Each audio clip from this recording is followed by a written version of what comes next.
Minutos para las 9 de la noche. Quizás le robemos unos 2 o 3 minutos al Vasco, porque lo agarramos bueno porque gana River. Rodri, Sergio, lo tenemos. ¿Están ahí? ¿Están por ahí? Estamos acá. Bueno, recomendador serial, recomendador de música, tenemos de todo acá, Tremendo. Es un espectáculo, Y Petro no sé qué recomienda. ¿Qué recomienda? ¿Qué puede recomendar? Hamburgueserías en su momento Hamburguesa. En su momento sí, hamburguesa. Toda liquidada, ¿sabes? Ya, ahora no. Hay que ver cuál queda abierta y cuál está cerrada, Petro. Yo ya no sé qué recomendar. Muy bien. Bueno, vamos a hablar de una docuserie, Rodri, que tiene 5 capítulos, investigado. Exactamente, 5 capítulos de 1 hora.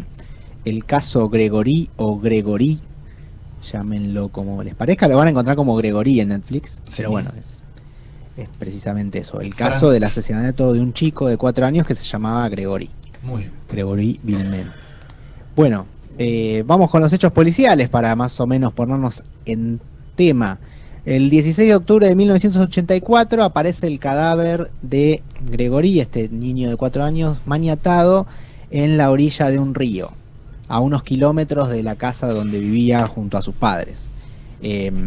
Así que bueno, fue toda una revolución, obviamente. La madre lo había dado por desaparecido un par de horas antes, empezaron a buscarlo y bueno, lo encontraron de esa forma en el río, o sea, muerto evidentemente por asfixia y totalmente maniatado. Así que bueno, fue toda una conmoción, obviamente, y lo que tuvo de sorprendente que al otro día, un día, o sea, el día después del asesinato que se encontraba el cuerpo, el padre recibió una carta donde decía: tu dinero no te va a devolver a tu hijo. Chan, o sea, bastante fuerte el asunto. ¿Alguna deuda?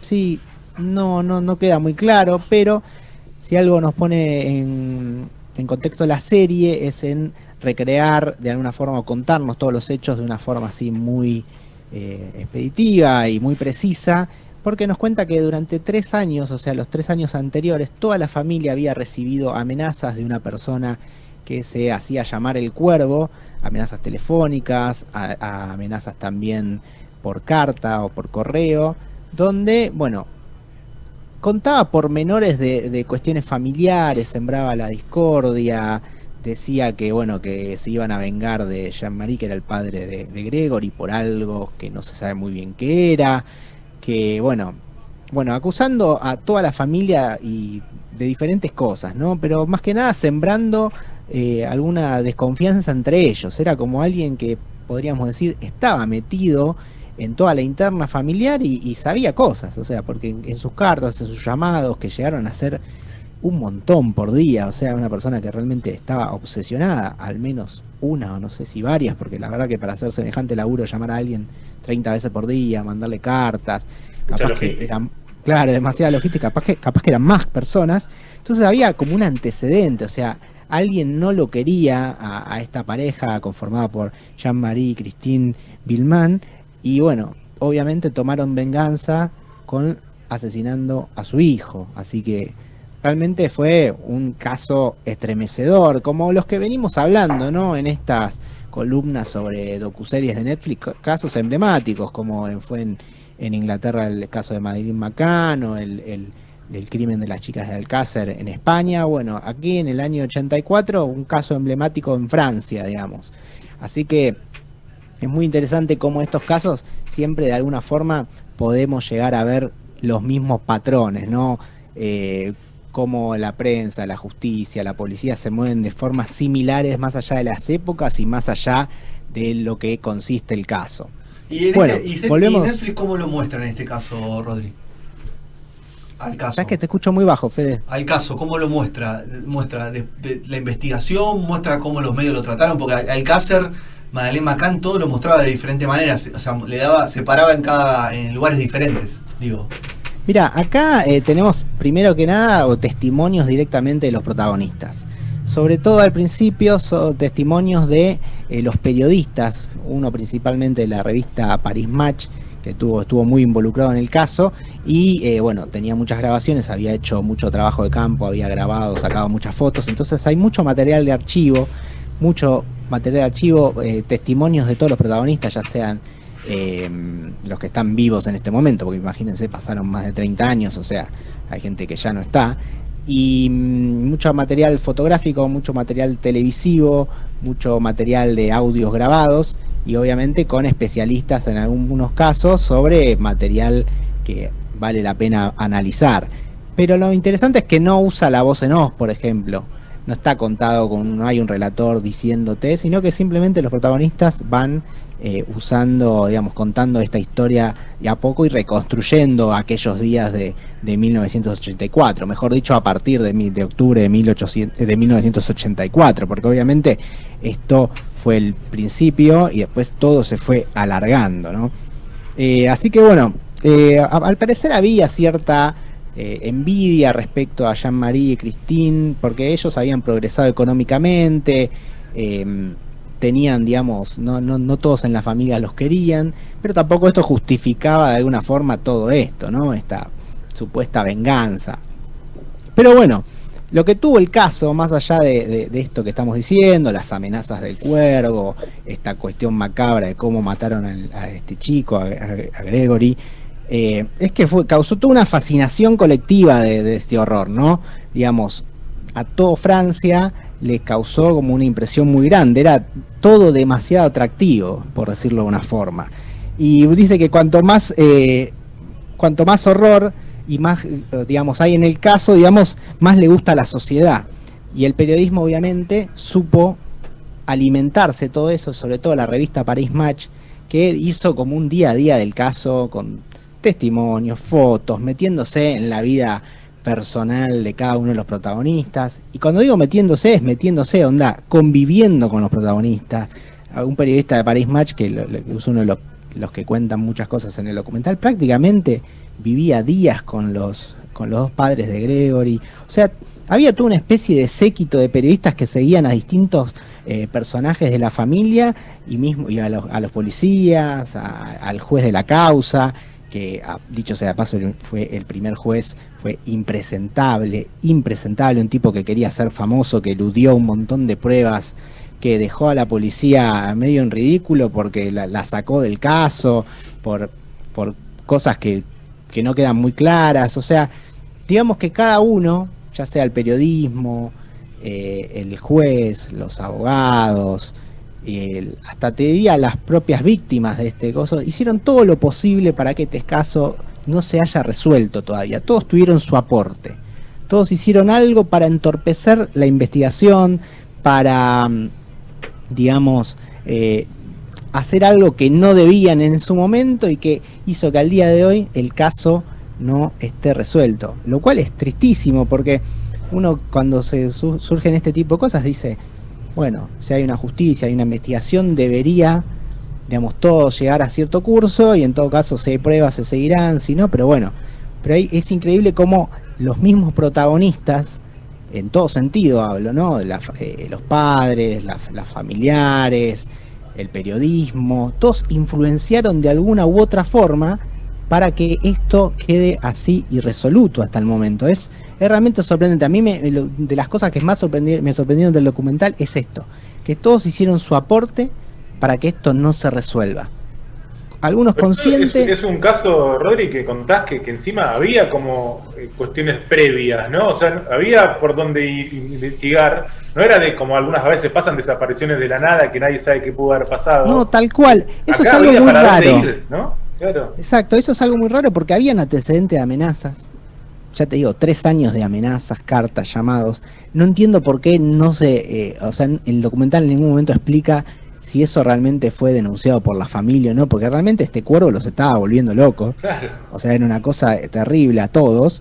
Y es como que, bueno, ya tenías un pie. Bueno, hay alguien, se quiso investigar quién era el cuervo. De hecho, a través de las cartas que había dejado, estas cartas anónimas que mandaba por correo, se hicieron estudios grafológicos. Pero en ese momento la grafología no era una ciencia tan, digamos, podríamos decir, tan precisa como ahora, porque imagínate, no tenían computadoras para poder, digamos, rastrear ciertos aspectos de las letras, bueno, no había tanto análisis, o no era tan metódico como ahora, o no había las herramientas para hacerla tan precisa como ahora, y por ejemplo hicieron pruebas grafológicas a todos los familiares y amigos, cientos y cientos de pruebas grafológicas que dieron que podían ser algunos, pero nada preciso.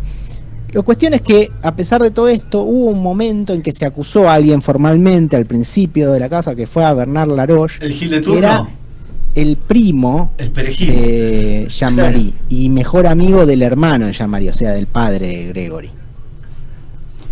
Había un testimonio que lo comprometía fundamentalmente de su cuñada, que decía que le había ido a buscar al colegio, lo había llevado por una ruta que él no conocía, que en un momento habían agarrado a un niño y que después fueron a otro lado y después el niño no volvió con ellos.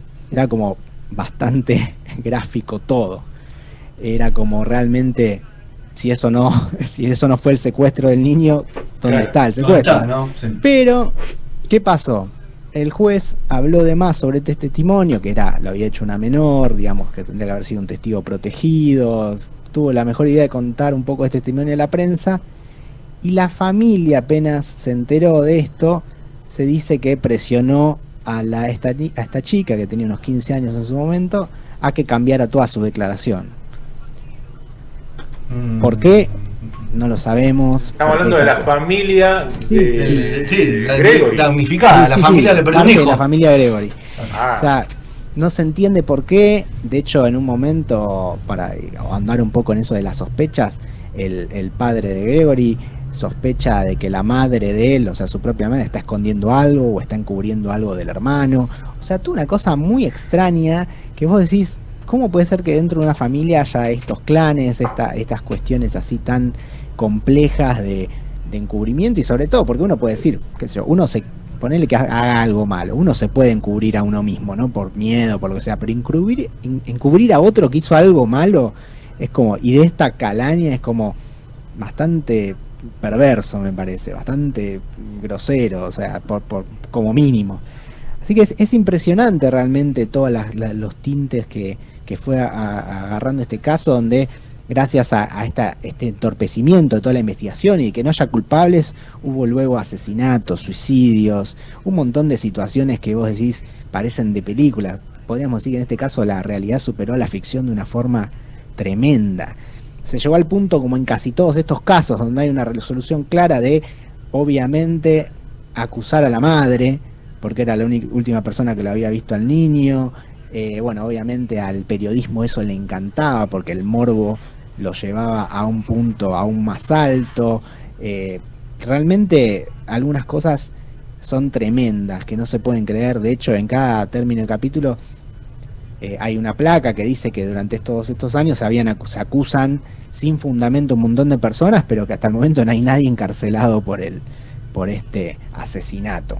La verdad es que como material de archivo es impresionante, como una cuestión de, como siempre hablamos, de la memoria colectiva, y es muy loco porque hemos visto casos en España, ¿no? Como el de Alcácer, hemos visto el de Madeleine McCann, que si bien pasó en Portugal, era un caso, podríamos decir, de británico, y en este caso en Francia, y a veces es como que siempre pasa lo mismo, de alguna forma, siempre pasa lo mismo, siempre hay alguien que hace las cosas mal, que entorpece todo, que elude y descarta pistas porque sí.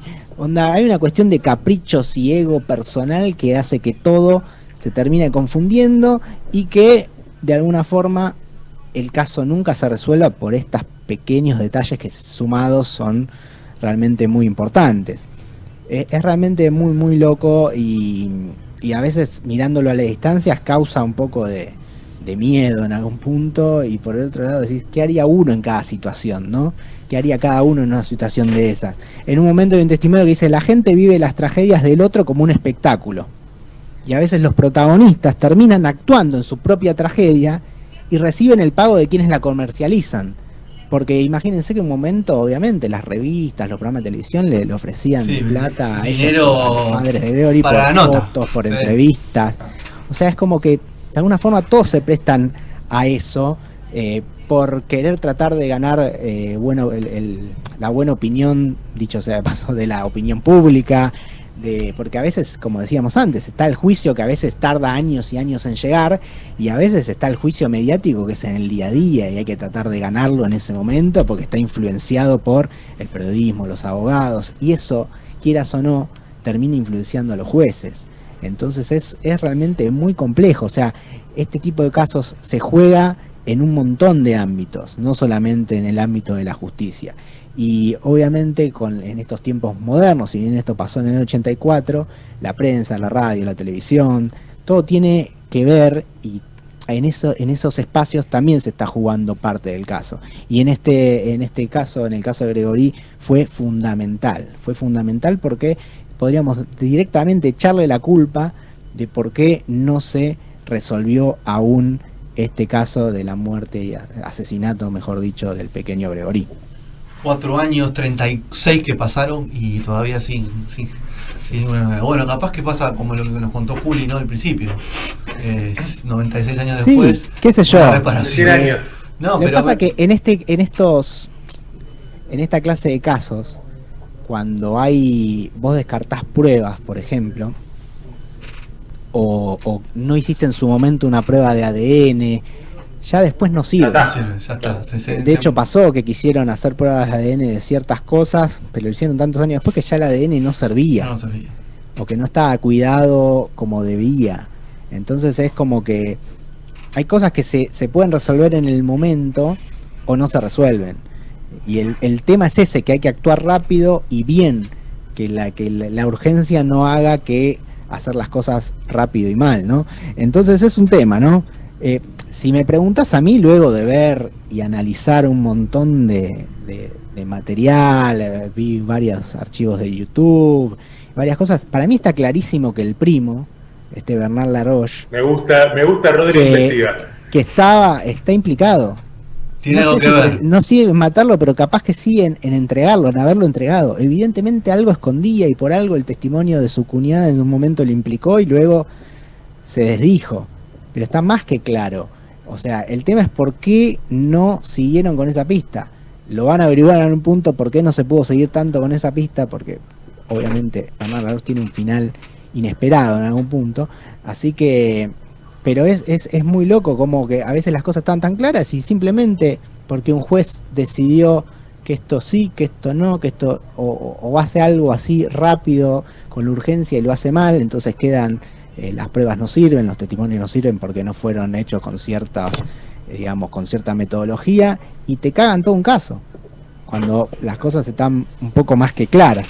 Así que creo que el caso de Gregori, la miniserie en sí misma, se suma a estas grandes miniseries sobre casos emblemáticos que hemos visto y que estamos viendo en Netflix, como fue, como dije, el de Madeleine McCann, el de Alcácer. Así que para los que les gusta esto, a los que les gusta jugar un poco a ser detectives en algún punto, y sobre todo a los que les gusta, más que nada, a mí que me gusta el periodismo, analizar el rol de los medios y lo que es la responsabilidad de informar y de no ser parte de la historia, porque acá es impresionante, no es que el periodismo se dedicó a informar, quiso ser parte de la historia e influyó de forma directa en la historia, es más que importante.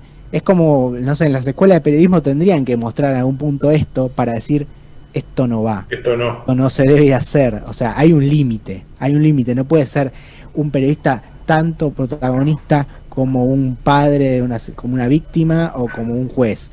Entonces ahí cuando se mezclan todos esos roles, es donde empiezan los problemas. Y así estamos, con este caso que no pudo ser resuelto en más de 30 años.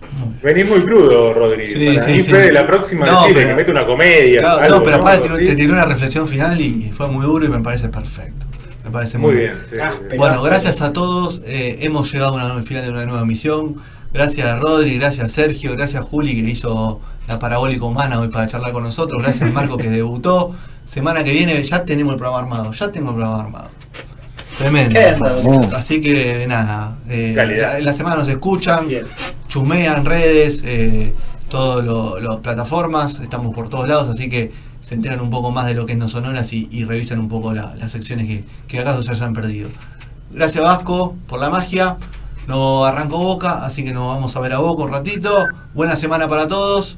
Descansen, cuídense, usen tapaboca. Si no es necesario, no salgas a tomarte la birra afuera.